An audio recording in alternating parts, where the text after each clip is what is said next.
Hi, I'm Dr. Amy Novotny, and you're listening to Awakened Nation with Brad Szollose. A huge shift is taking place on planet Earth. People seem to be waking up.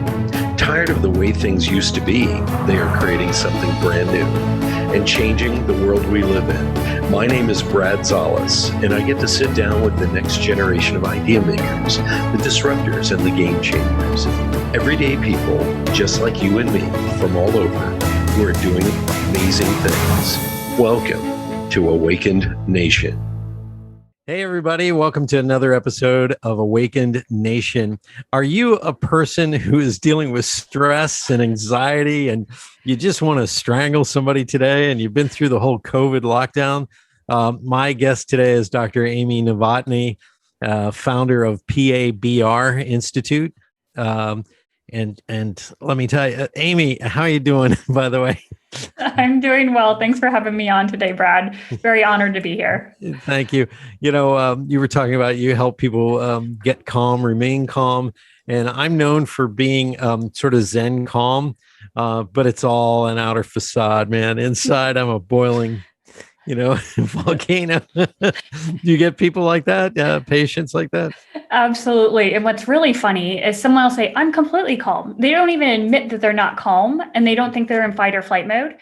And then I'll start working with them and they don't even know how much they can shift. And all of a sudden they're like, whoa, so that's what calm is really like. I don't like it.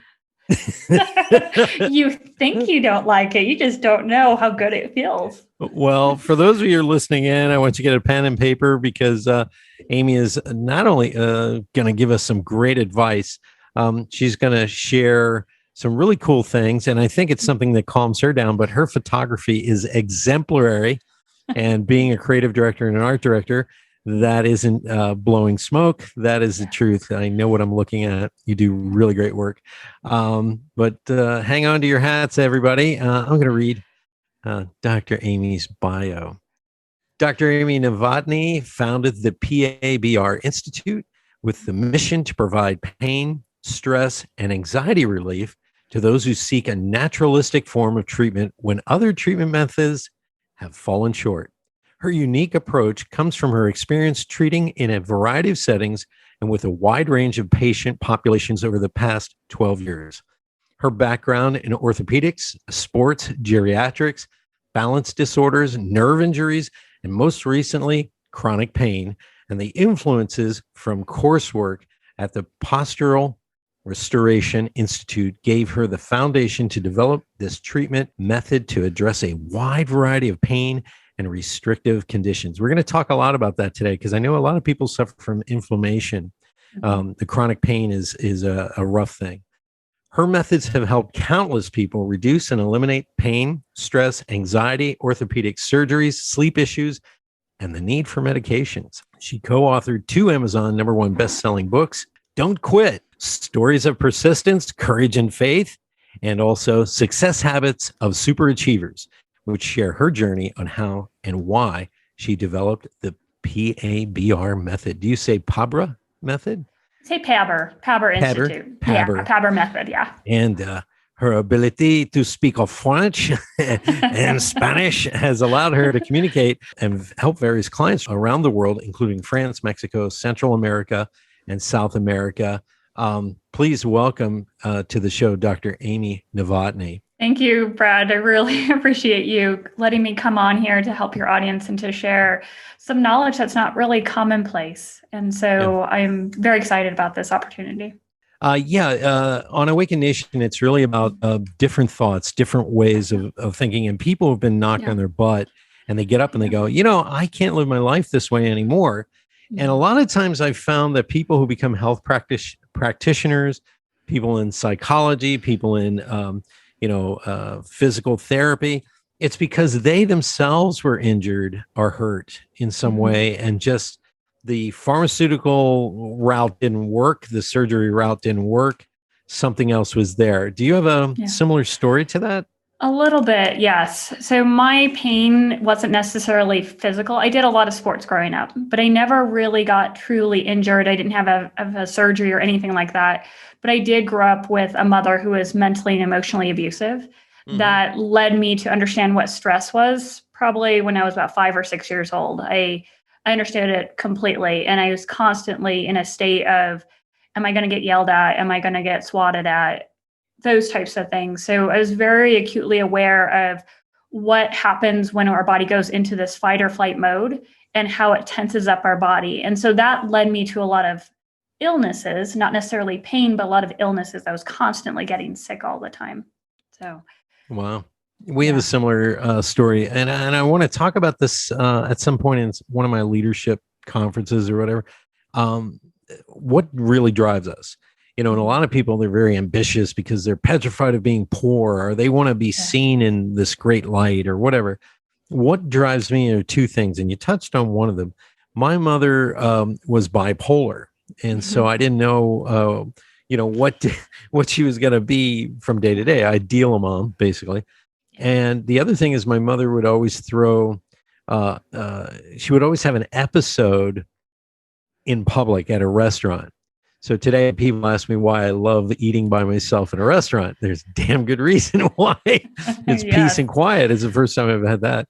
And the other thing that drives me is my father was, a perfectionist. I had to be perfect. So I wasn't allowed to show anger in the house.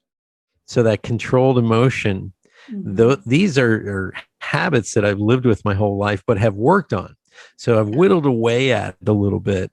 So you want to talk about that a little bit? Because I've just revealed my psychological makeup for you.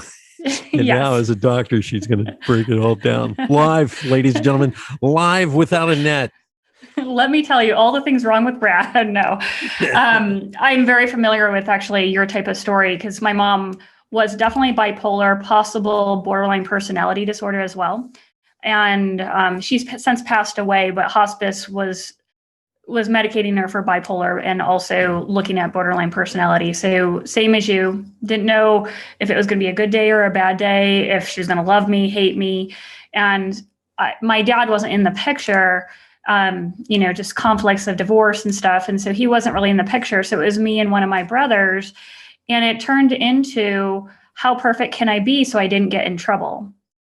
Wow. You understand that? And yeah, I do. I did that. Everything I did was how good can I get at it, basically. Make mom and dad happy. Yep. If I can make mom and dad happy, I won't get hit. I won't get yelled at. I won't have all these things. So perfectionism comes out of that. And I am that guy, Yes. I'm going to be good. I'm going to be a good boy. How do you break that? I mean, that's rough. It actually took a long time because growing up, I knew the only way I was going to get into college was I had to get there myself. We slept on floors, we ate 10-cent meals. We had, a really rough upbringing, my brother and I. And so getting into college, I still had to be perfect.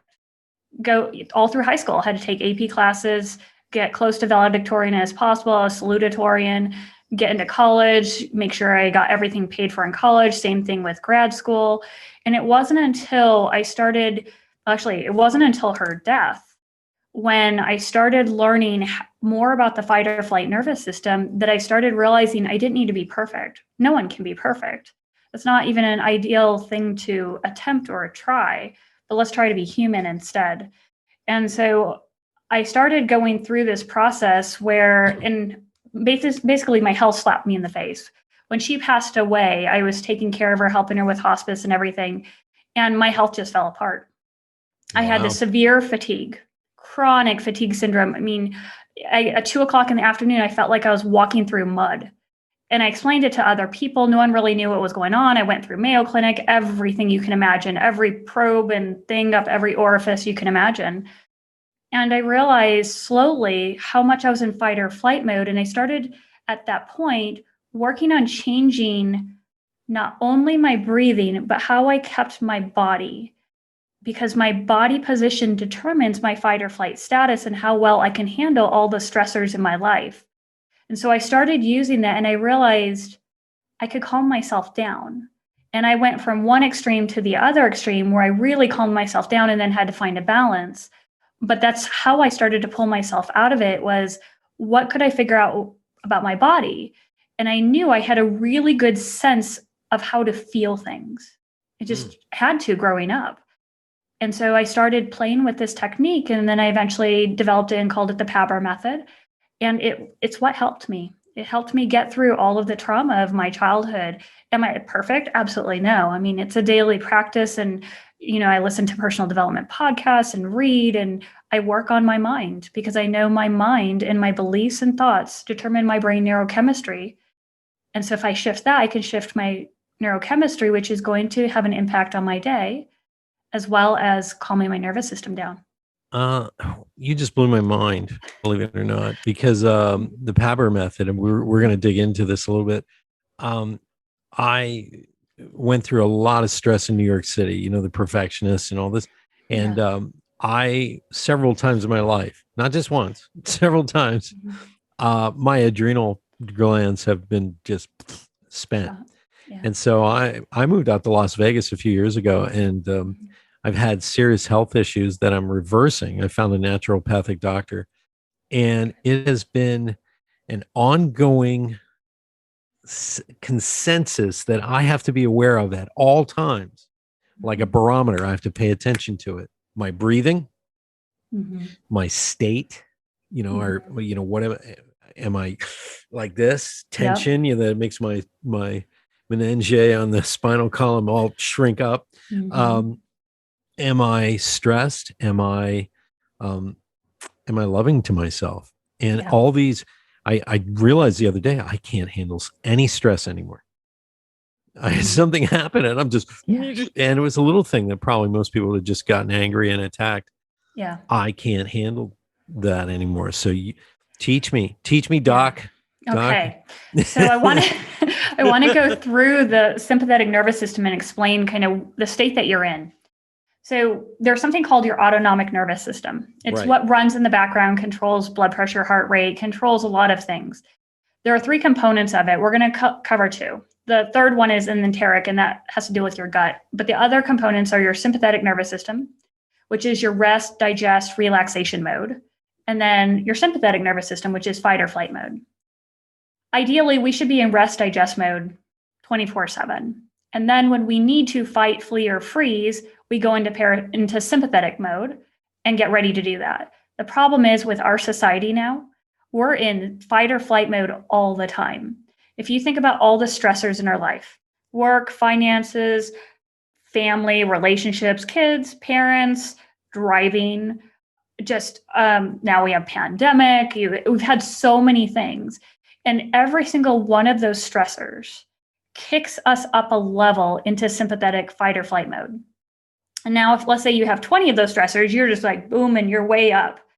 And the problem is with every increase in your stressor level, you have physiological changes in your muscles that they start to contract on your body to hold you tight, to get you ready to fight or flee something or freeze. The problem is we don't recognize that, or we're not aware of it, or we don't know how to get rid of that. So our nervous system learns to keep us at that new level. And then you get another stressor and it bumps you up. Muscles tighten up more. You get another stress. It keeps going until you hit this threshold. I call it the sympathetic threshold. And then you go above that. And now all of a sudden, you don't know how to calm yourself down to get below it. And what happens is all of your energy is used by your nervous system to keep you in that, over that threshold state. So any little thing that happens, you explode. And it's a huge disaster because you're so high into your sympathetic state that you don't know how to come back down because you forgot how to feel how to do that. You just blew my mind again. Ladies and gentlemen, if you're listening to this, this is interesting because I have a little bit of a medical background and I should know this and practice this. But you get to a point, and I remember this back in New York, I had started a company that eventually went public on NASDAQ and all this, but I was working 95 hours a week minimum. So when I went to bed, I thought about the company. When I went on my honeymoon, I was still thinking about the company. I could not get away from it. It was impossible. And I got to tell you, if you don't believe stress can kill you, it can kill you as bad as old age. And I remember when I left the company, you're you're at this level.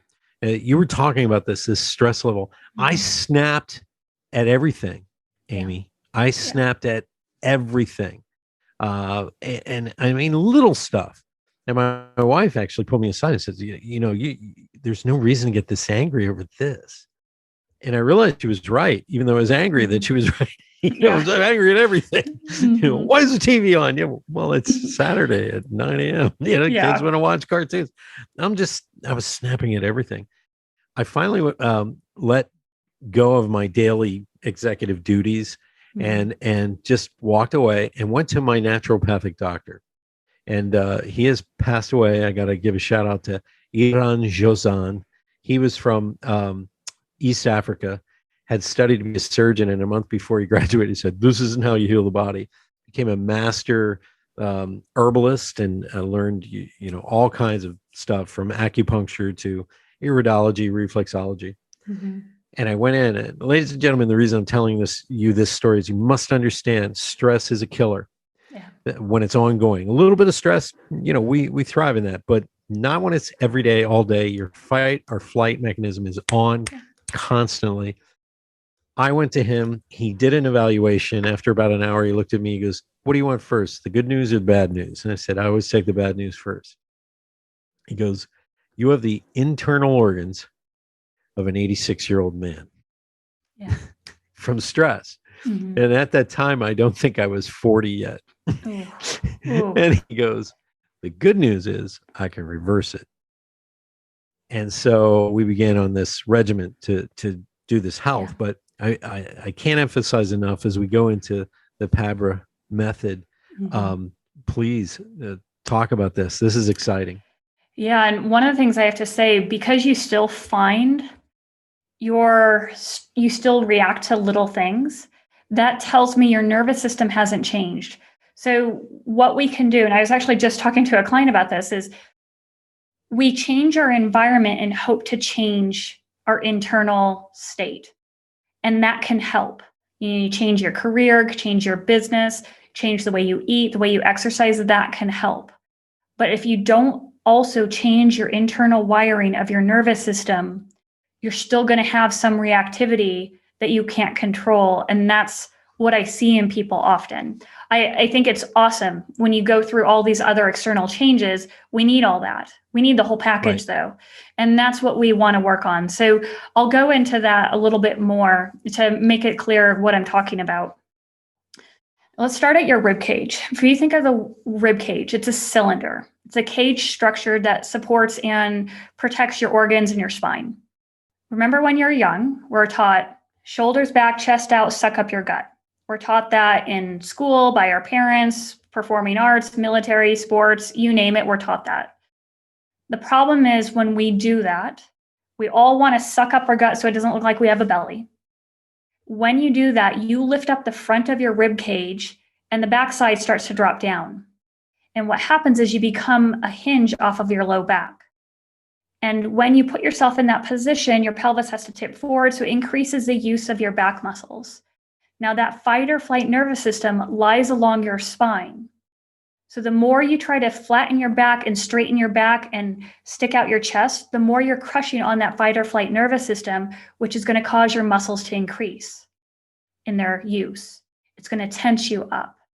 And if you don't recognize that, or you think, hey, this is good, I feel strong, I feel powerful because now all of my muscles are contracted, you get used to that and then you do it more and more. And so every time it's contracted on that fight or flight state, it's just ramping you up into fight or flight mode. Eventually, it becomes problematic because then you get an emotional stressor or a mental stressor or even another physical stressor. Maybe you moved or fell or something like that. And you're already in a fight or flight state determined by how you position your rib cage. Now you're not going to be able to handle stresses as much. It's going to have more of an impact and you're going to be more reactive. Wow. And so what happens, this adds up over time. And you can think about it. Most of us suck our belly in. And then what happens is your breathing mechanism changes because you've lifted up your rib cage and sucked your belly in. Now, in order to get air in, when you take a breath in, you have to lift up your ribs to get air in, or your shoulders, or your back, or your neck muscles work to get air in because you can't access your diaphragm. all because you sucked your gut up and in. And so now your brainstem thinks, oh, I'm in fight or flight mode because now my breath is shallow and I'm using all these other muscles to breathe. So now you have two things telling you you're in fight or flight mode. That's just separate from, your car broke down or you got into a fight with a loved one. Those things add on top of it and it just spirals out of control. And it all has to do with your rib cage. We lift it up to suck up our gut so we don't look like we have a belly, which is also compressing on digestive organs and making it harder for them to work, which further puts you in a stressed mode. And so we hear the word diaphragmatic breathing all the time. And people think, okay, if I breathe in, I need to push my belly out to get my diaphragm. I'm going to challenge that. In order for your diaphragm to work, the diaphragm has to be able to drop down on some supportive walls. You were talking about how the diaphragm, when we are sitting naturally, our diaphragm just naturally does the work. But when we do what we do in the Western hemisphere, we stick up our chest and our muscles, and especially guys, and we flatten our stomach as if we're walking by a beautiful girl on the beach and we're wearing a Speedo. We just sort of are destroying this. And I want to ask, we're destroying our ability to relax when we do that and calm down the sympathetic nervous system and all the other fight or flight issues. And we just calm down. Now, I'm going to ask you a question because you just solved probably the mystery of life for me. Okay. Is this the reason why so many people have digestive issues and back problems in this day and age? Yes. Thank you. We're done, folks. Thank you, ladies and gentlemen. I'm serious. You just blew my mind because I never worked in construction. I mean, I've done some heavy lifting and heavy work, but I've never damaged my back. And just before I went to get my black belt 3 to 4 months, I had to go to a Chinese herbalist because my back was in pain. I had bursitis, and I wasn't an old guy back then. And I'm like, what the hell's going on? You just answered all the issues I've had for years. And this harkens back to what you were talking about. We're going to talk more about this. Your internal state. It doesn't matter what the hell's going on outside of you. You can go to an ashram, maybe that'll translate in. But like me, I've moved out to Las Vegas. I go hiking all the time, all this, but I still have that internal kernel of feeling that I'm not supported in this lifetime. That's the whole running tape that's inside of me, and I have to get my parents' attention. And at the same time, I have to be a good kid. So that's all these tapes are running, which cause this. Am I correct? Absolutely. You don't know how to ground yourself. And it's more than just putting your heels on the ground or walking on the grass. It's you're sucking your gut up and in, your rib cage is elevated. So your diaphragm is in a position not to work as well. So you can't calm yourself down using your breathing in the most effective way. Because as soon as your rib cage is up in front, your diaphragm is up, you're not going to have the support for your diaphragm to actually use it. So that's why you see people when they breathe in, they lift up their ribs because they have to create negative space for air to flow in because they're not using their diaphragm to do that. And so I say, when you blow out, this will blow your mind. When you blow out, let your belly button fall out. Do not suck in when you blow out. And it's very, very hard for most people, especially those in a fight or flight state. They're so used to when they blow out that their belly sucks up and in. When you do that, you're going to put your diaphragm at a disadvantage for your next inhalation. Instead, if we can get you to let your belly out so your ribs drop down in front, back into neutral, that helps bring your diaphragm down, and the ribs being down and held down stabilizes the diaphragm so it can work efficiently and effectively to calm you down and to get air in. Wow. Ladies and gentlemen, this is powerful knowledge. If you can take this in and listen to this episode more than once, there are 5 chambers in the lungs. And a lot of times, especially men, we've been taught to, stick our chest out, suck in our stomach. So we're actually only using 2 or 3 of the upper, nodes instead of all 5. And this is where we get health from, because my father was a chiropractor. So I understand the nervous system. I was raised with it. And so blood flow, nervous system, digestive system, liver, gallbladder, all these things are there to process food. And when you restrict them, you're not digesting very well. Am I correct? Absolutely. Absolutely. And think about it too. If we stick out our chest and try to flatten our back or contract those muscles back there, you're not providing space for the back of your lungs to expand. You're just shoving it all in the front of your lungs. So a lot of people have no idea how to get their back muscles to relax. So not only are they compressing on their fight or flight nervous system and telling it to work in overdrive, but they're also missing half of the lung expansion because they want to create this flat back. Our lungs are supposed to expand in all directions, not just in the front, in our chest, or not just down below by our belly. They're supposed to go every direction. It's quite powerful. And you can actually feel, when you breathe in, you can feel your lungs inflate and push out when you know how to turn off the other muscles that lift up your ribs. You can actually feel this process, and it's very therapeutic. Well, and it's calming because it's stimulating the vagus nerve. Sacre bleu. Wow. Wow. If we go to the past, when the first people from Europe came over and they met the indigenous people that were already here, there were 20 million people from Canada, what we know as today as Canada, down to South America. And what flabbergasted them was Europeans probably didn't live much past 40. If you lived to be 60, that was, wow, you're an old dude. But they came to the New World and they were kind of flabbergasted at how there were generation after generation after generation. Sometimes the great grandparents were still living alive and harvesting crops as they approached 100 years of age. And it's because of lack of stress, good diet, healthy food, breathing, relaxing. They didn't go to war so much all the time. They weren't living in a stress-filled environment. So you would see parents, grandparents, and great-grandparents in the same tribe. And this blew away the settlers that were coming in from Europe. Like, how is that possible? And I think you explained it quite a bit, because we can do all the good things and eat the right foods and all this. It's this internalization of stress that is running automatically that we can't get rid of, and it can go back to our childhood, as we're pointing out.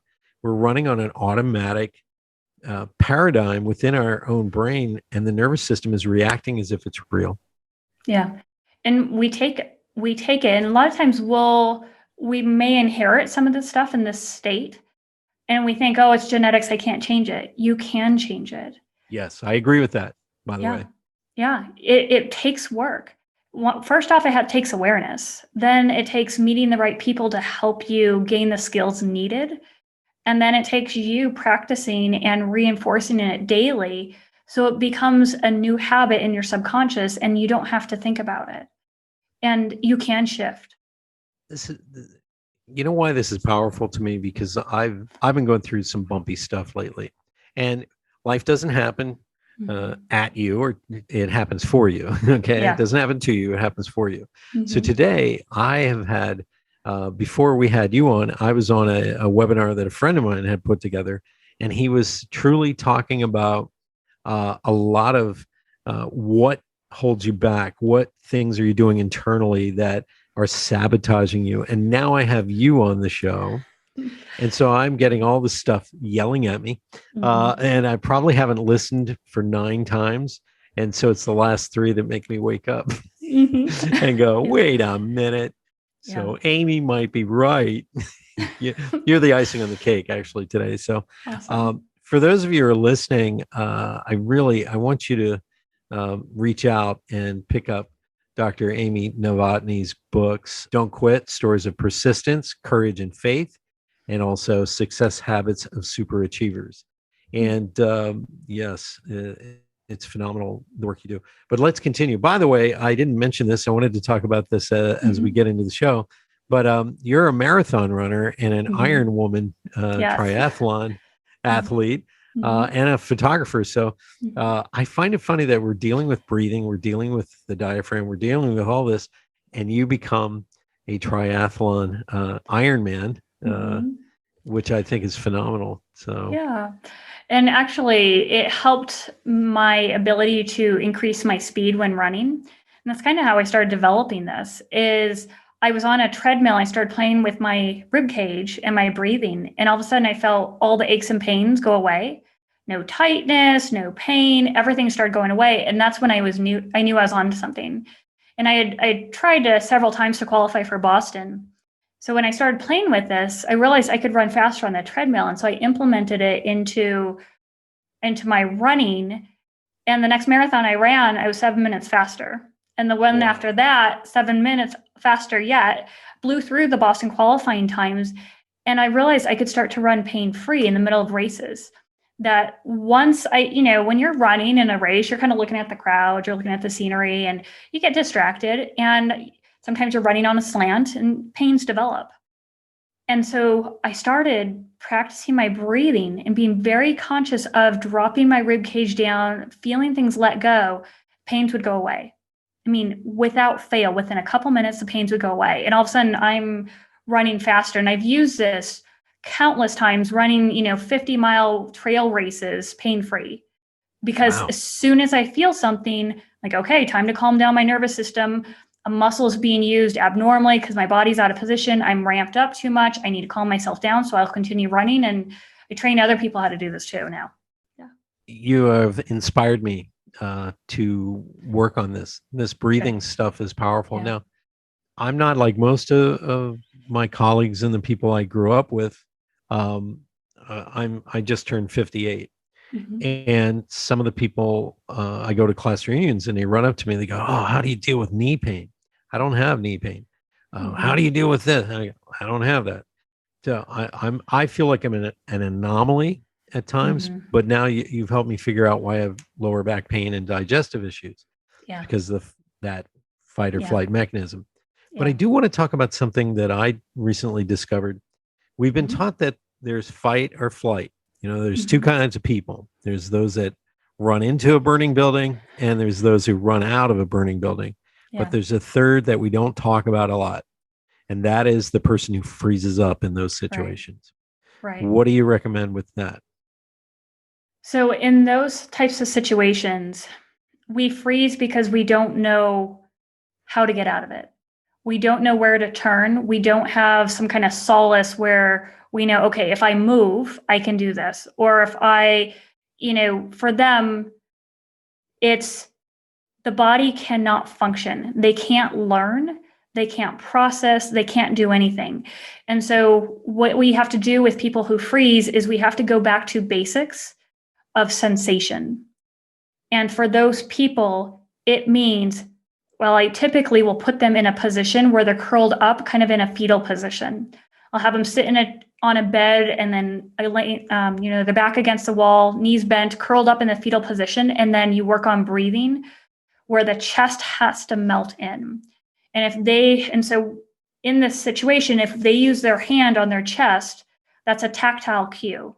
So that gets them back into something real that they can control.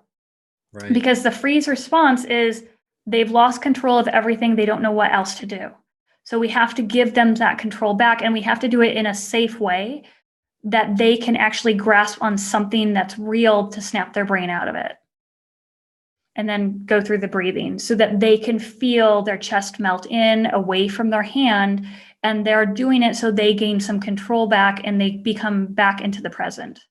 Now, for women, I think this is an easy thing to do. As Bill Burr always says, he goes, "Women take baths. I wish I could take a bath. Men have trouble taking baths." Well, I don't have trouble taking baths because my dad was so cheap, he refused to put showers in the house. So I grew up taking baths, period. So it's normal for me. But if there's any men listening, this has to become a habit because we have a tendency as men to push through, to strive harder, to push. It's weightlifting. It's this is the masculine energy. It's pushing past the weights that we usually lift. It's learning jujitsu and fighting, at 50. It's these things that are inherently masculine. But in order to do it better, you have to take the time to relax and calm down. And I can show you periods in history where they actually force this on men, the samurai culture. If you've ever looked into it, almost every samurai was either a poet, an artist, or a musician. And the reason is because they felt if a person or a man or a woman, all they did was kill all the time, they would become an unbalanced person and could not fit into society. And so if you look at the greatest samurai, they would paint, they would draw, they would do, the calligraphy in Japan and China and places like this. It's actually art. Those emojis they create on their own that make up their alphabet is beautiful. It's art unto itself. So this balance of the warrior energy in all of us has to be there. We can't always be fighting, and looking all over our shoulder as we're trying to eat. It's like we're in prison. If we don't calm down, and I learned this the hard way, if we don't learn to calm and breathe, our cortisol levels go way up. We shrink capillaries. Our testosterone drops. Hello, anybody listening? Testosterone will drop, and other things. You'll wind up having to sleep 2 hours in the afternoon. Ask me how I know this. 2 hours in the afternoon. You can't sleep at night. You're cranky all the time. You rush out the door, grab a cup of coffee, shove something in your mouth. Guess what? That's not. Who are you serving when you do that, my friends? And let's get back into the conversation, Amy. Sorry, I was a little grandstanding there. No, tell us more. I understand. How do we make this a habit? This is what I'm kind of getting at, because especially for men, we don't take time a lot of times to stop and smell the roses, as they say. Yeah. And it takes little practices throughout the day. So I say 5 minutes. The breathing technique I teach, I say do it for 5 minutes when you wake up, because we toss and turn or get into weird contortions throughout the night. So when you wake up, I have people go through this breathing process for about 5 minutes just to get them back into neutral, calm down. Then I say before lunch, you've had your morning routine, your morning calls, whatever it is you do for work, then take a few minutes before lunch, because it also puts you in the state of digestion to help you digest your lunch. Do it again before dinner, and then do it again before you go to bed. So, and what we're trying to do is break up your nervous system habits. Now, I have people, when they start doing this, they love it. They'll do it even more than that. When they're sitting at a stoplight, no one around, they can relax. They can sit there and practice breathing in their nose, out through a straw, doing this to calm them down. So it takes these little tiny shifts throughout the day to bring your nervous system back in check.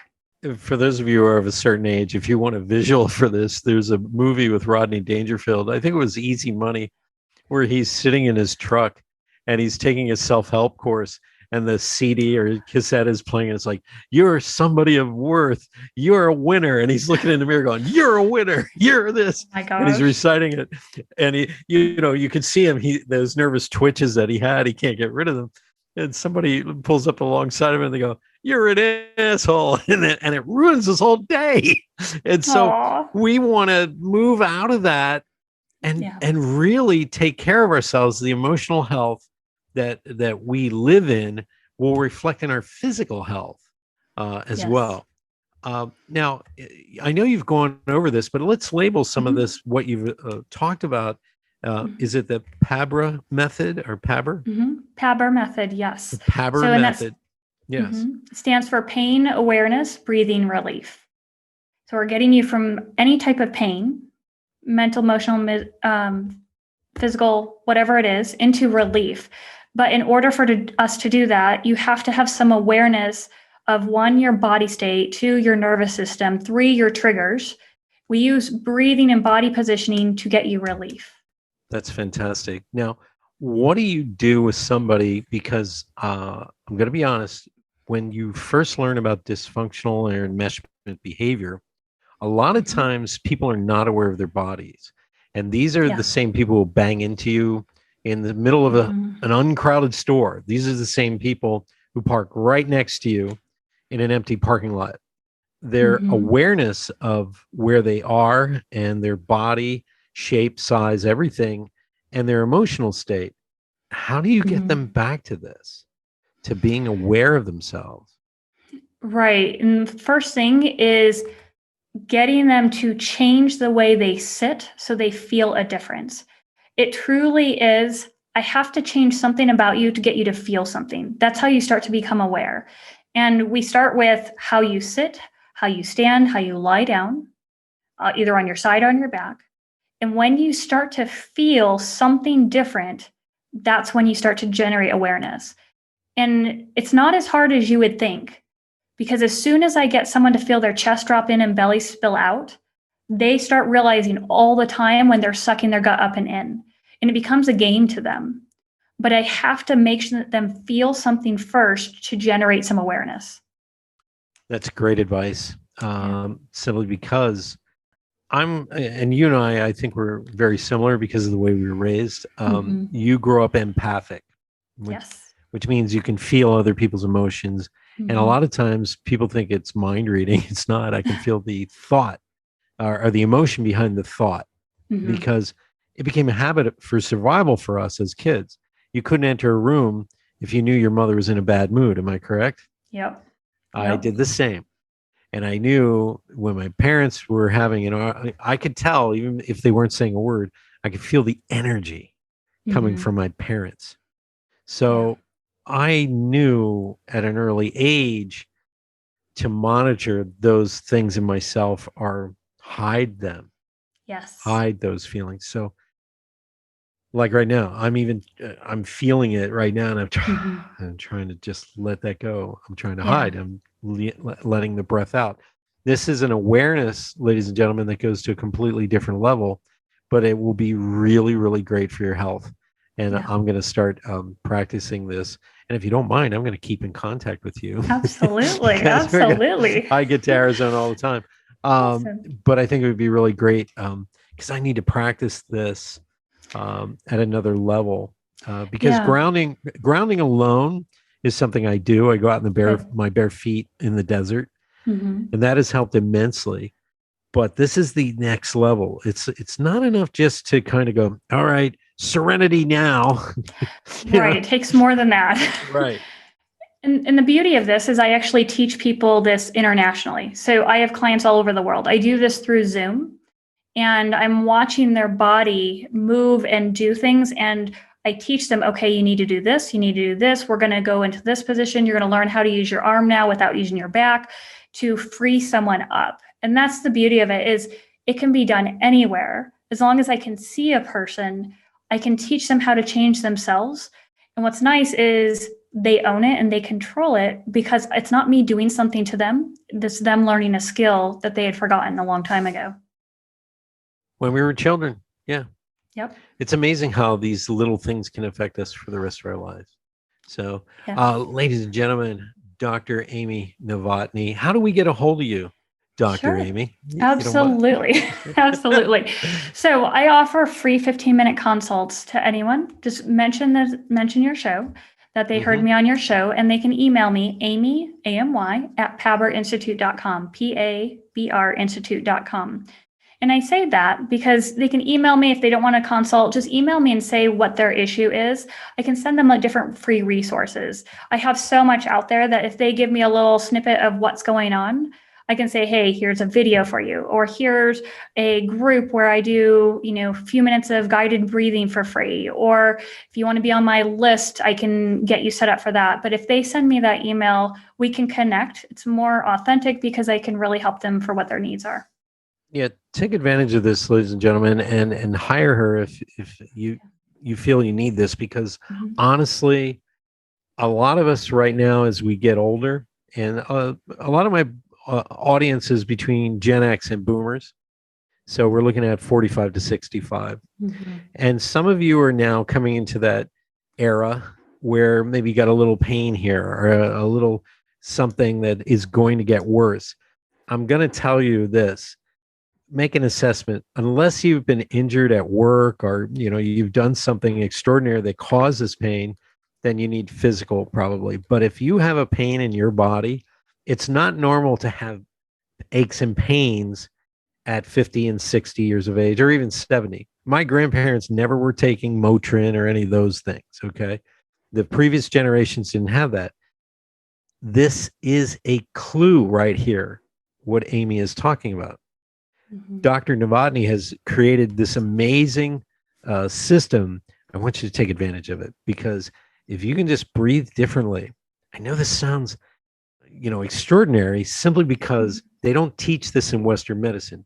Being the son of a chiropractor, I grew up knowing this works. I studied reflexology at the age of 10. When you get blood flow running through organs that didn't have it before, and your nervous system begins to calm down, instead of you being constricted all the time, health will return. And Amy just talked about this, how pains went away when she changed her breathing. So please take advantage of this. So let's go into this a little bit more. You discovered this, you worked with it. You're a living testament that this does work, which is kind of exciting to me. You're your own chemistry lab, as they say. Yes. My own guinea pig. I do the same. I've tested herbs, I've tested water, I've tested everything on me, oils, back to butter, whatever. And I listen to my body, my physical body. And we have to do that, because I think we're the generation that's going to redefine aging. My father didn't look like this as he approached 60. Okay. Trust me. He looked like he was doing so well. And we're redefining that. Think, everybody, back to your parents and your grandparents. Were they doing the things that we were doing at the same age? Or were they able to do some of the things that we're doing today, like running marathons, at the same age? And the answer is no. Yeah. We're redefining health. And this is one component of it. This is energy medicine on a completely different level, because it's helping you heal some of your childhood stuff as well at the same time. And it's not something I feel, and you can correct me on this, naturally, don't be afraid. We can sit in a therapist's office all day long, but if we don't change that inner mechanism that is actually just acting and reacting in the moment that tenses us up, it's one of those things where you have to just take a moment with Dr. Amy. So I want to thank you for being on the show. I'm going to ask you real quick, we're going to wrap things up. One of the things that we have to talk about is I always like my guests to answer questions that they don't normally do with other people. So I want to ask you this question. Is there something we should know about you that we don't know about you? Something that you don't know is, it was kind of related to what I do, is I got to go to a very remote place in Antarctica to photograph emperor penguins because of what I do. I was hired to keep a gentleman photographer out of a couple major surgeries. And it ended up with me photographing emperor penguins in a remote location, going across the Drake Passage in a Russian icebreaker, which was crazy. That is. And you may not know this, but Dr. Novotny's photos were chosen by National Geographic. Your shot world top photo of the day was chosen. So I think that's really exciting. Yeah. And real quick, one last question. What's your favorite memory? Actually, seeing an emperor penguin for the first time. They dropped us off on sea ice. We left the ship and got on a helicopter, got dropped off on sea ice, had to trek a couple miles to this colony. And when I saw my first emperor penguin, they're 3.5, 4 feet tall, I just dropped to my knees. And it came right up to me, and I didn't know what humans were. This is the first time in 8 years that this ship had gotten to this area. It's very, very remote. It's not where people typically go when they go to Antarctica. So this creature had no idea what a human was. And it just looked at me, and it got 3 feet from me. And I was just frozen. I didn't have a camera out. I didn't have anything out. I was just in awe. And at that moment, I could have died in a happy state and I would have been fine. I was so excited. And I've never seen something so beautiful. So. That's incredible. If you want to see Dr. Amy Novotny's photos, please go to www.amysimpressions.com. And you can see some beautiful, beautiful shots. A bat rising out of the water. That one is incredible. And some of your landscapes in the desert are just beautiful. So anyways, we're going to wrap this up. Amy, thank you so much for being on the show today and sharing with us your methods. It certainly is going to help me. So thank you for being on Awakened Nation. Thank you so much for having me, Brad. I really appreciate it. You bet it. Ladies and gentlemen, tune in next week for another extraordinary guest here on Awakened Nation. Thank you. Take care. Thank you so much for being a big part of the Awakened Nation movement. This is how you can help me and our extraordinary guests. If you guys enjoyed this episode, please share it out on Facebook, Twitter, and Instagram. And let's grow this movement by word of mouth. Our success will be because of you. Thank you, and see you next week.